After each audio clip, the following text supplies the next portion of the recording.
entrer en ce lieu. Manifeste-toi, magnifique présence de notre Dieu. Fais ton entrée en ce lieu. Jésus, manifeste-toi, magnifique présence de notre Dieu d'Abraham. Fais ton entrée en ce lieu. Manifeste-toi,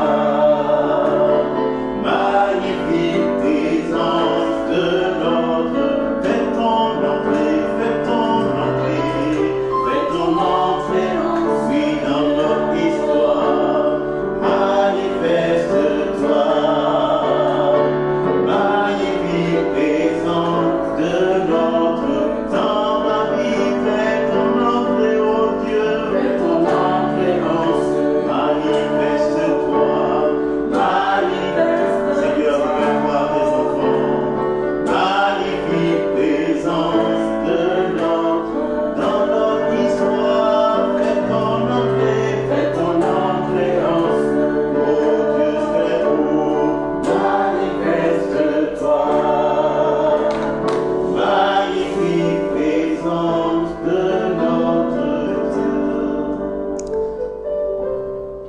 Seigneur, nous te bénissons et nous te rendons grâce. Tu es le Dieu grand, le Dieu puissant. Tu es vraiment grand, Seigneur. On ne peut te comparer à aucun autre. Et notre joie, c'est d'être avec toi et de marcher en ta présence. Qui est comme toi, Seigneur? Emmène-moi, Saint-Esprit. Emmène-moi où tu veux.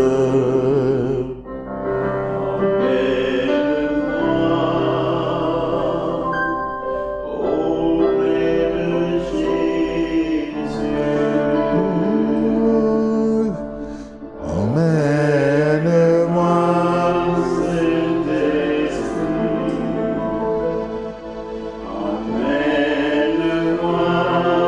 Où tu veux.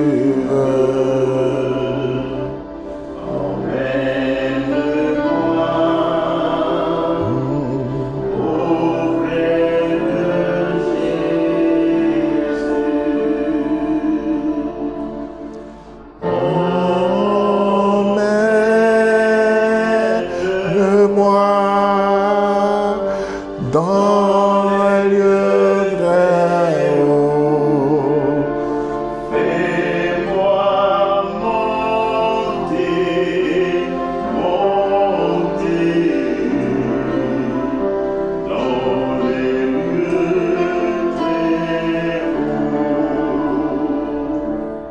lieux très hauts. Dans les lieux très hauts, fais-moi monter, monter. Dans les lieux très hauts. Frères et sœurs bien-aimés, il faut que nous nous laissions emporter par Dieu dans les lieux très hauts. C'est Dieu qui est élevé et c'est Dieu qui nous élève. Vous savez, frères et sœurs, Dieu est si haut qu'il veut que l'homme aussi soit très haut. Et l'élévation n'est pas un péché en soi. Mais c'est chercher à s'élever sans Dieu, c'est ça qui peut devenir un problème. Mais chercher à s'élever avec Dieu, c'est ça la vocation fondamentale de l'homme. Et d'ailleurs, si l'homme ne s'élève pas, il n'est pas épanoui. Parce que l'homme ne peut pas être épanoui tant qu'il n'a pas accompli la vocation pour laquelle Dieu l'a fait.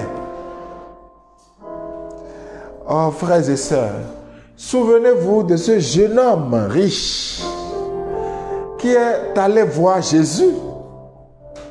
Ce jeune homme avait des grands biens, dit la Bible. Mais ce jeune homme n'était pas heureux. Il manquait quelque chose. Je dirais, il manquait l'important à ce jeune homme. C'est pourquoi il est allé voir Jésus pour dire à Jésus, mais que faut-il faire pour aller au royaume des cieux, pour avoir la vie éternelle, pour que la vie de Dieu coule en lui. Quand Jésus lui a rappelé les commandements, il a dit, tout ça, je l'ai fait. Et Jésus lui a dit, oui, tu l'as fait, mais une chose te manque. Va, vends, distribue aux pauvres. Tu auras un trésor au ciel. Et puis viens et suis-moi. Et il est reparti triste. Et donc, l'accomplissement de l'homme n'est pas dans les succès matériels qu'il réalise. Si ces succès ne sont pas une conséquence de la bénédiction spirituelle. Je souhaite que tu prospères à tous égards comme prospère l'état de ton âme, dit Saint Jean. Il faut que ta prospérité soit une conséquence de la prospérité de ton âme et donc de ta prospérité spirituelle. C'est pourquoi, frères et sœurs, l'homme ne peut pas s'épanouir s'il n'est pas en Dieu. Saint Augustin a dit que Seigneur, tu nous as fait sans nous et notre cœur demeure sans repos, notre cœur est sans repos tant qu'il ne demeure en toi. Dans la réalité, frères et sœurs, même quand nous sommes riches et que tout semble accompli, ce que j'appelle accompli, peut-être que nous vivons dans une belle maison, nous avons un très bon emploi, nous sommes mariés avec des enfants, garçons ou filles. Nous avons l'impression que nous sommes épanouis. Mais en réalité, ce n'est pas un vrai épanouissement. Notre vraie soif de Dieu a été, comment je vais dire, a été voilée par ces choses que nous avons réalisées. Et quand nous avons besoin, nous manquons de ces choses-là, nous ne savons pas qu'en fait notre vrai manque, c'est le manque de Dieu. Et nous exprimons notre manque de Dieu, notre soif de Dieu, à travers la soif des besoins. Je ne suis pas en train de dire que nous ne devons pas prospérer. Non, j'ai dit non. Nous devons d'ailleurs prospérer en tant que chrétiens. Mais nous devons d'abord prospérer spirituellement pour que notre prospérité matérielle soit une conséquence de notre élévation spirituelle. D'ailleurs, si nous nous élevons spirituellement, c'est naturellement que la prospérité matérielle vient. C'est pourquoi Jésus a dit, cherchez d'abord le royaume des cieux et tout le reste vous sera donné par surcroît. Moi, j'aime les anciens rois, les prophètes, il y en a parmi eux dont la vie me séduit.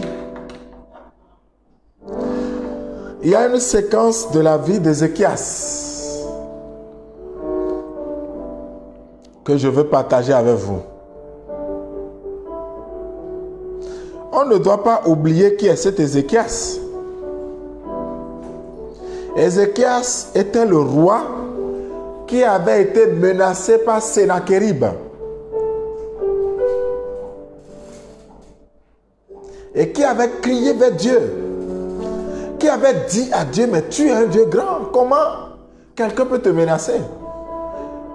Comme exactement David, quand Goliath menaçait le peuple, l'armée d'Israël, David a dit, mais comment un incirconcis peut oser défier l'armée du Dieu très haut? C'est inconcevable. Et je veux dire aujourd'hui comment des incirconcis, des païens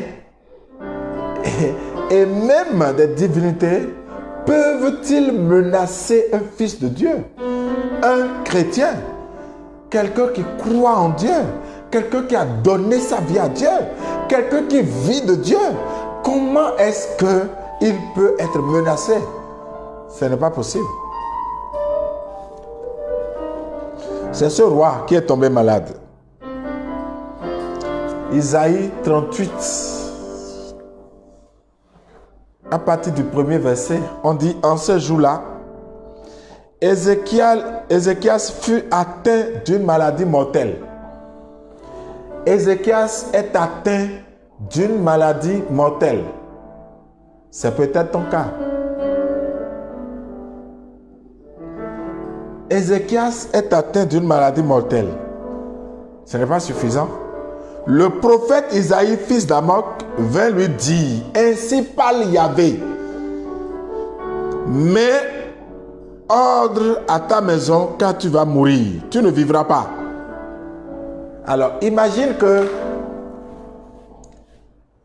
tu vas chez le médecin qui fait son diagnostic et les résultats sont tombés.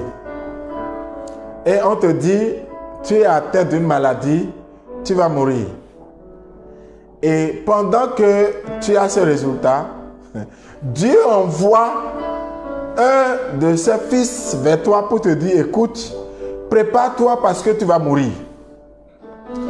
Alors que, je vous ai dit, Ézéchias est un homme qui a marché en présence de Dieu. Dans la foi en Dieu, Ézéchias a rejeté la menace de Sennacherib. Et Dieu a écouté la prière d'Ézéchias et a fait échec à l'armée de Sennacherib. Mais c'était Ézéchias qui a fait cette expérience. C'est lui qui est tombé malade. Et Dieu envoie le prophète lui dire, prépare-toi, tu vas mourir. Si tu étais à la place d'Ézéchias, qu'est-ce que tu allais faire? La situation d'Ézéchias me fait penser à beaucoup de chrétiens qui se trouvent dans des situations où tout est terminé et ils ont l'impression que Dieu lui-même dit tout est terminé.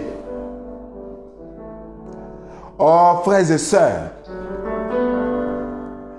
imagine que tu sois dans cette position dans n'importe quel dossier. Ça peut être ta santé, ça peut être ton ménage, ça peut être ton boulot, où la situation est décidée. C'est ainsi, tu vas perdre ton boulot, ou encore, tu vas mourir. Et Dieu semble te dire, c'est fini, prépare-toi. Qu'est-ce que tu vas faire? Qu'est-ce que tu vas faire, frères et sœurs? Est-ce que tu vas maudire Dieu? Est-ce que tu vas te plaindre? Est-ce que tu vas te détourner de Dieu? Frères et sœurs, la réaction que nous avons en ce moment-là dépend du choix fondamental que nous avons fait. Si nous n'avons pas fait le choix fondamental de Dieu en ce moment-là, justement, nous allons maudire Dieu, nous allons quitter Dieu.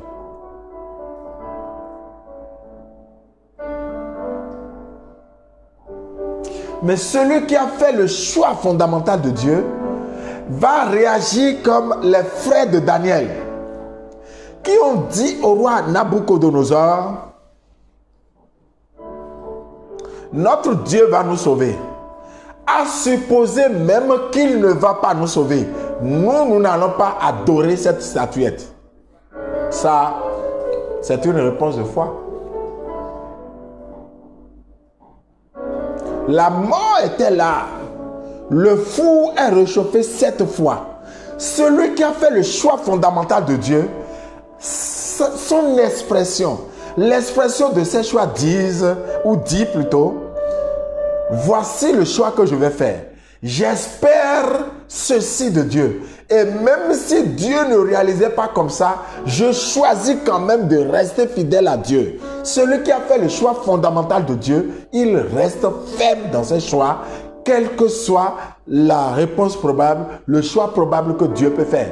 Que ce choix soit selon ses vues ou contre ses vues, il dit, c'est le choix que j'ai fait, je reste fidèle à ce choix, quel que soit ce que je perds.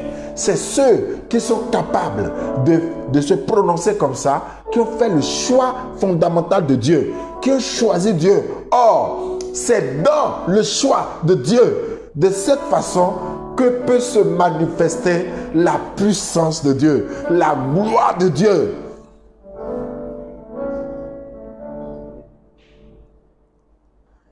Les frères de Daniel l'ont fait.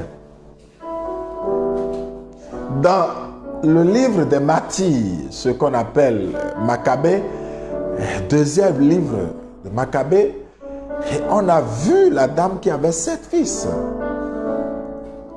Elle a fait le choix fondamental de Dieu et elle l'a inculqué à ses enfants. On a tué ses enfants un à un devant ses yeux et on l'a tué elle-même. Mais on ne peut pas oublier le cas d'Éléazar qui dit, mais je suis déjà vieux. Pourquoi je vais faire semblant de désobéir à l'ordre de Dieu pour conserver quelle vie? Frères et sœurs, si nous ne sommes pas capables d'aller à ce niveau, nous serons toujours objets de chantage de la part des païens et de la part du diable.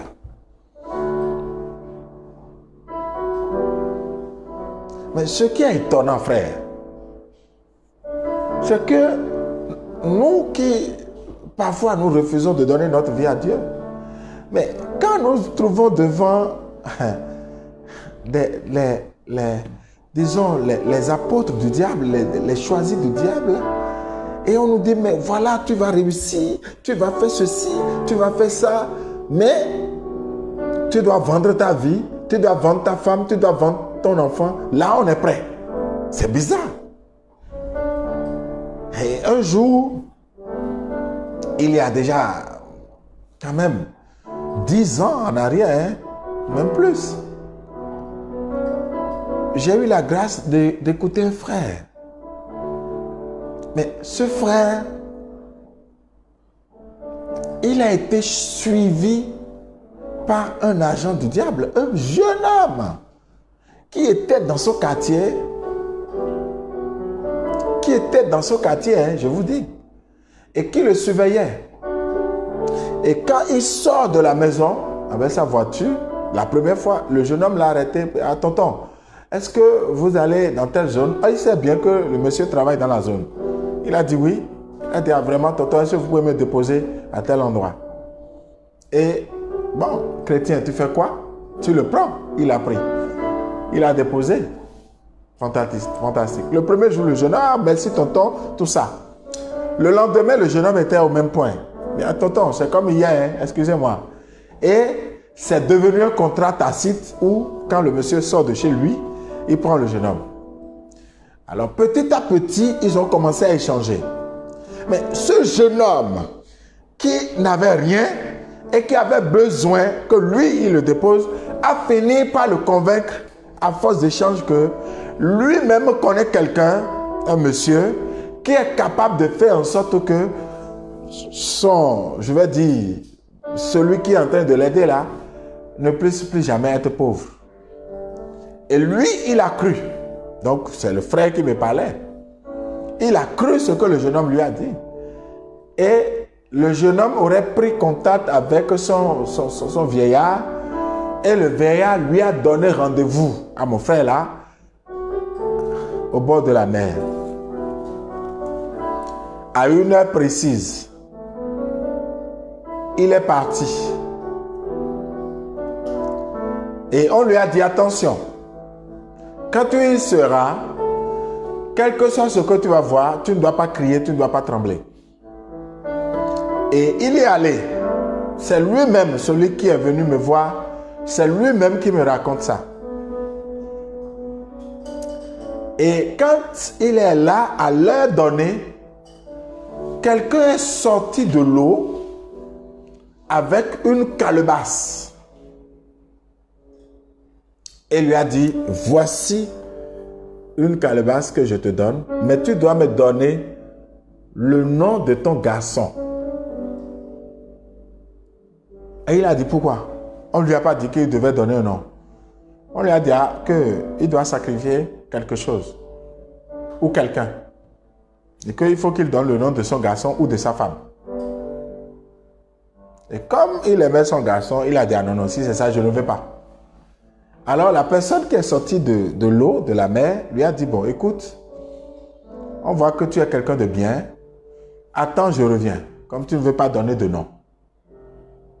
Et quelques temps après, la personne revient avec une autre calebasse. Elle lui dit, bon, écoute, ça, tu n'as pas besoin de donner de nom. Et on lui a remis les calebasses. On lui a dit, il devait déposer cette calebasse sous son lit.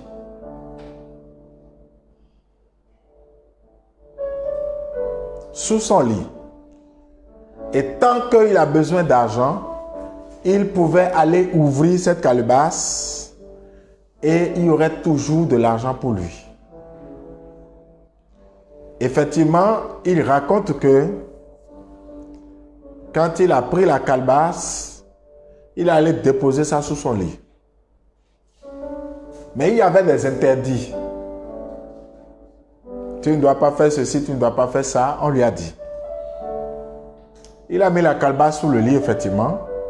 Et chaque fois qu'il a besoin d'argent, quand il ouvre la calebasse, il y avait toujours de l'argent, il ramassait, il faisait les choses. Jusqu'à un jour, il a l'impression dans sa propre chambre que son lit est implanté dans l'eau. Quand il dort, il a l'impression qu'il dort dans l'eau.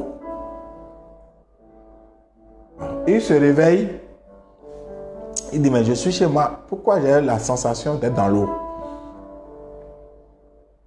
À cause de ça, il a commencé à dormir au salon. Parce qu'il s'est dit, bon, donc sûrement c'est la calebasse. Il dort au salon. Malgré qu'il est venu au salon, quand il dort, il a l'impression qu'il est dans l'eau. Il a commencé à dormir sur la cour, sur la terrasse. Même situation. C'est en ce moment précis que il est allé parler à quelqu'un qui a dit, il n'a qu'à venir me voir, il était venu. Donc vous voyez que on lui a demandé le nom de son fils, non? Mais à combien de personnes on a demandé le nom de fils, de femmes, ou leur propre âge, etc. et ils ont donné. Pourquoi? Parce qu'ils pensent qu'ils vont prospérer. C'est simplement parce qu'ils n'ont pas fait le choix fondamental de Dieu. Ézéchias a fait le choix fondamental de Dieu. Quand le prophète Isaïe est venu dire à Ézéchias, écoute, Dieu te dit, mets de l'ordre dans ta maison. C'est déjà quelque chose d'important que Dieu vienne te prévenir à l'approche de ta mort pour dire, écoute, prépare-toi, mets de l'ordre dans ta maison. Et aujourd'hui, un chrétien catholique, bon, il irait se confesser, il va faire une confession générale, il va aller communier, il va faire un pèlerinage rapidement, etc., pour être en état de sainteté. C'est déjà pas mal, non? C'est parce que Ézéchias, c'est quelqu'un. Mais Ézéchias, au lieu de se révolter contre Dieu, au lieu de maudire Dieu, au lieu de se tourner contre Dieu, voici sa réaction. On dit, Ézéchias se tourna vers le mur et fait cette prière à Yahvé. Ah, Yahvé, souviens-toi de grâce que je me suis conduit fidèlement et en toute probité de cœur devant toi, et que j'ai fait ce qui était bien à tes yeux. Et on dit, et Ézéchias versa d'abondantes larmes. Ça m'a rappelé Suzanne. dans le livre de Daniel, Suzanne prenait son bain avec ses servantes. Et pendant qu'elle devait prendre son bain, les servantes étaient allées chercher les choses. Et deux vieillards, deux voyeurs, deux vieillards bizarres sont descendus et on dit, écoute, ou nous on va avec toi, ou bien si tu refuses on va crier. Et on va dire au peuple qu'on a vu un jeune homme avec toi. Et comme on a voulu attraper le jeune homme, il était plus fort que nous, on est vieux, il a fui. Suzanne a dit clairement ceci. Elle a dit clairement ceci. Si je me donne à vous, je vais vivre, mais je vais offenser Dieu.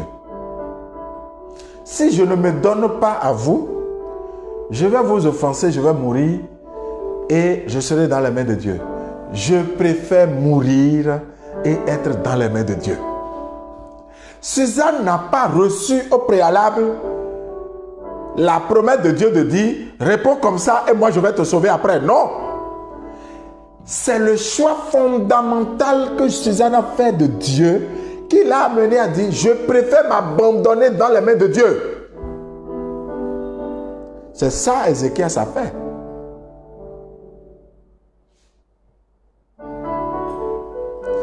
Et on connaît la suite pour Suzanne. Les vieillards ont mis leur menace à exécution. Et Suzanne a été condamnée à mort. Jusqu'à ce qu'on condamne Suzanne à mort, Dieu n'est pas intervenu, s'il vous plaît. Je veux vous dire quelque chose. Faites le choix de Dieu. Faire le choix de Dieu signifie, si je décide de vivre suivant l'évangile, la parole de Dieu, quel que soit ce que ça me coûte, même si j'ai le sentiment que Dieu m'a abandonné et ne va pas intervenir, je dois rester fidèle à mon choix. C'est ça l'intégrité. Job était un homme intègre. Dieu lui-même a dit que Job était intègre.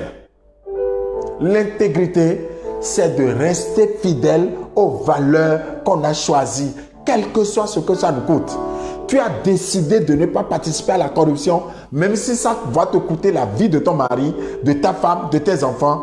Reste fidèle à l'anticorruptibilité. Enfin, l'anticorruption. Dis, je ne suis pas corruptible, je ne vais pas accepter.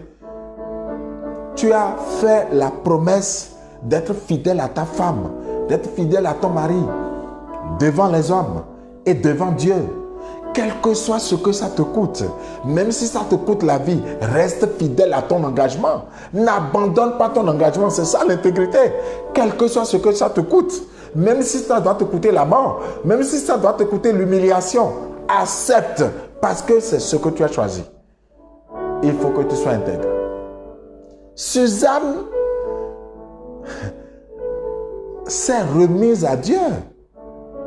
Et on dit, c'est sur le chemin pour aller là où elle sera exécutée que Dieu va susciter un jeune homme du nom de Daniel qui se mettra à crier pour dire, je ne suis pas responsable, je ne vais pas participer au sang d'un innocent. Et c'est lui qui va confondre les deux vieillards de faux témoignages. Et à la place de Suzanne, ce sont ces deux vieillards qui seront exécutés. Ézéchias a fait la même chose. Il s'est abandonné dans les mains de Dieu. Il a pleuré. Personne ne demande de ne pas pleurer. Pleure devant Dieu. Des larmes de pardon. Les larmes qui disent, prends pitié de moi, Seigneur. Écoutez la prière d'Ézéchias. Souviens-toi de grâce que je me suis conduit fidèlement et en toute probité de cœur devant toi. Celui à qui ce truc arrive, ce n'est pas quelqu'un qui a péché, qui a abandonné Dieu, s'il vous plaît. Peut-être même que c'est parce qu'il est fidèle à Dieu que Dieu éprouve sa foi pour voir jusqu'où il est capable d'aller. Pourquoi tu crois que parce que tu vis et tu marches en présence de Dieu, rien ne doit t'arriver. Que tu ne peux pas être éprouvé. Je me souviens d'avoir accompagné une sœur un jour. Et je rends toute la gloire à Dieu. Je n'ai pas de mérite, c'est Dieu qui a la gloire. Et elle a lutté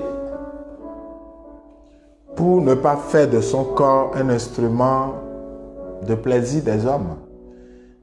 Et donc, elle était à un âge avancé et elle était toujours vierge.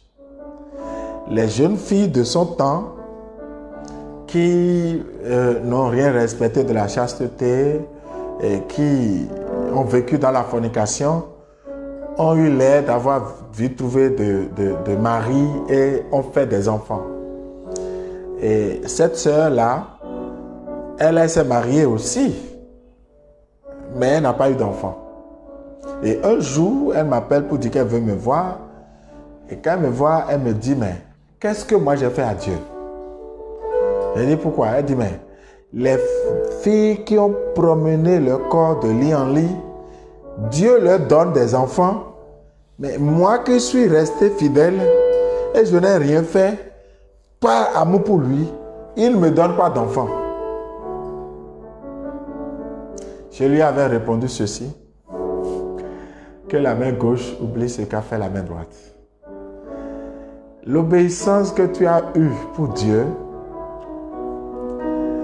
ça ne sera pas la récompense que de te donner d'enfants, etc. La récompense, c'est un trésor qui est au ciel pour toi. Beaucoup de nous prient comme ça et pensent comme ça. Parce que nous sommes engagés chez Dieu, mais nous ne devons pas être éprouvés. Nous croyons ça. Au contraire, c'est quand nous sommes engagés, c'est là où nous sommes éprouvés pour que notre foi puisse être purifiée. Ça, c'est une mentalité qu'il faut avoir. D'ailleurs, le mardi, c'est sur ça que je vais prêcher. Pour marcher en présence de Dieu, il y a une mentalité de gagnant qu'il faut avoir.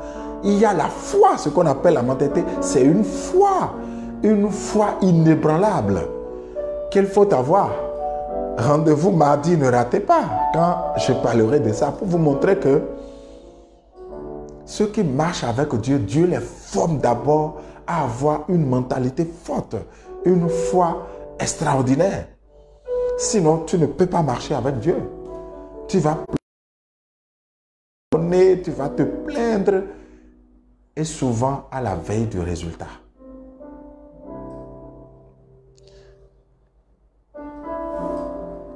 Ézéchias a prié comme ça.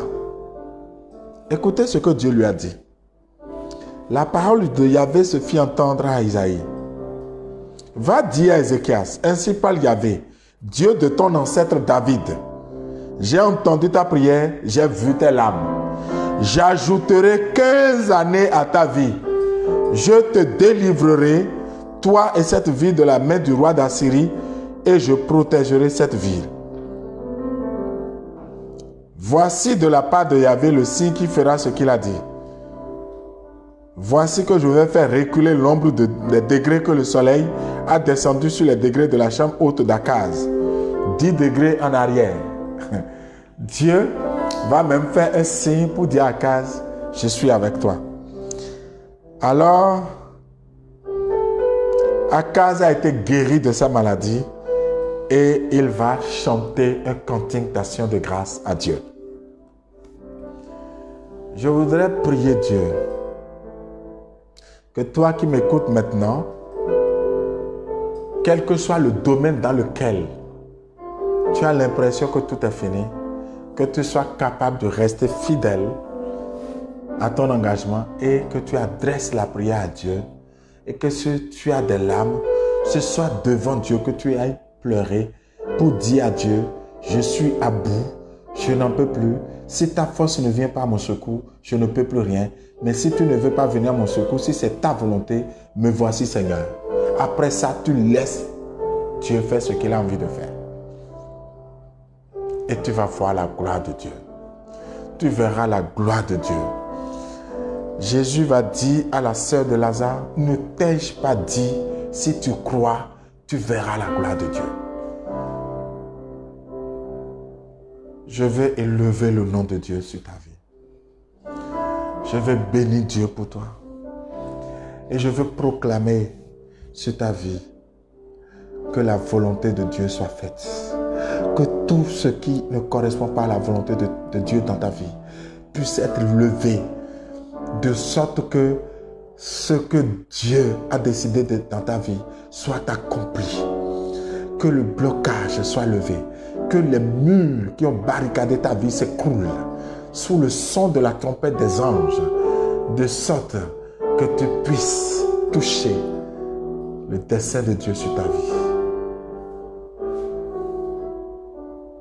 On va chanter.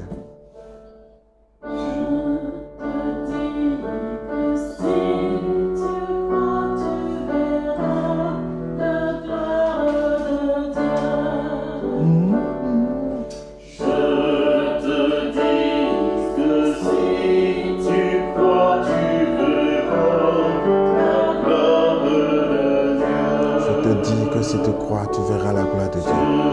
Je te dis que si tu crois, tu verras la gloire de Dieu. Tu verras la gloire de dans ta vie. Tu verras la gloire de Dieu. Tu te trouves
Frères et sœurs, nous allons élever une adoration vers Dieu.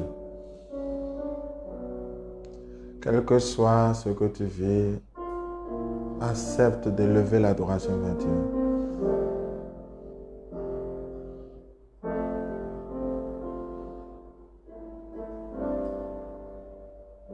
Seigneur, ma vie est dans tes mains. Et des petits enfants. Un chant d'adoration. Un chant d'adoration.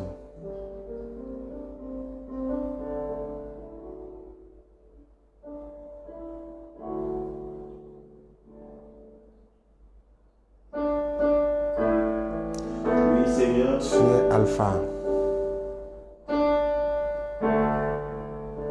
Tu es Alpha.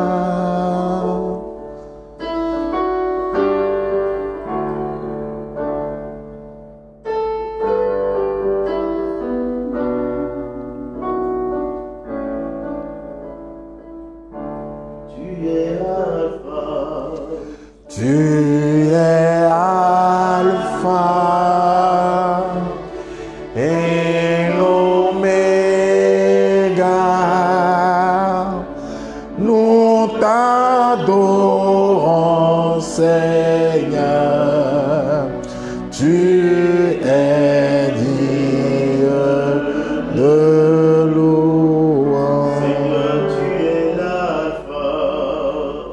Tu es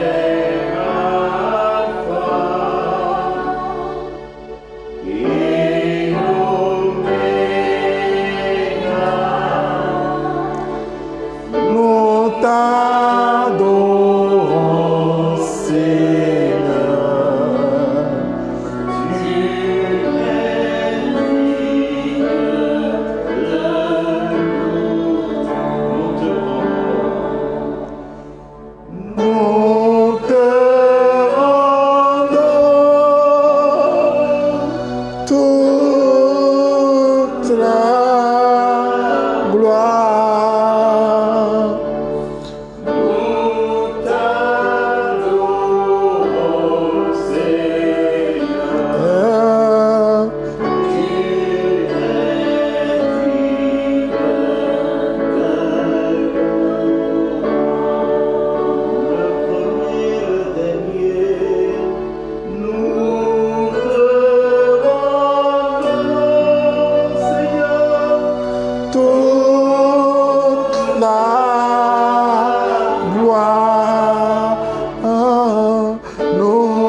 Seigneur, nous voulons te rendre la gloire pour toutes ces personnes qui t'écoutent, qui écoutent ta parole et qui écouteront ta parole.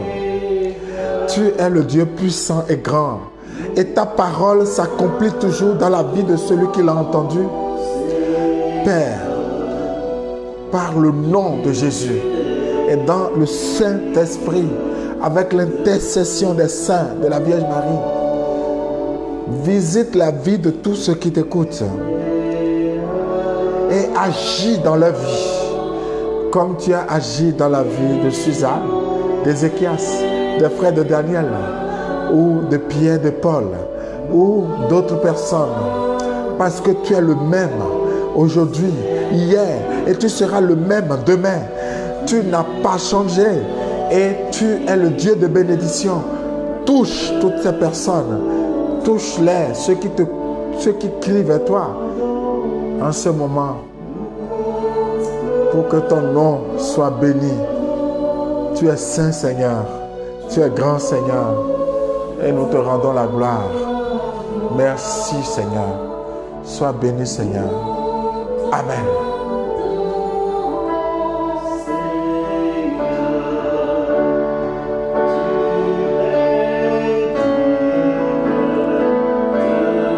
Mon Dieu est puissant.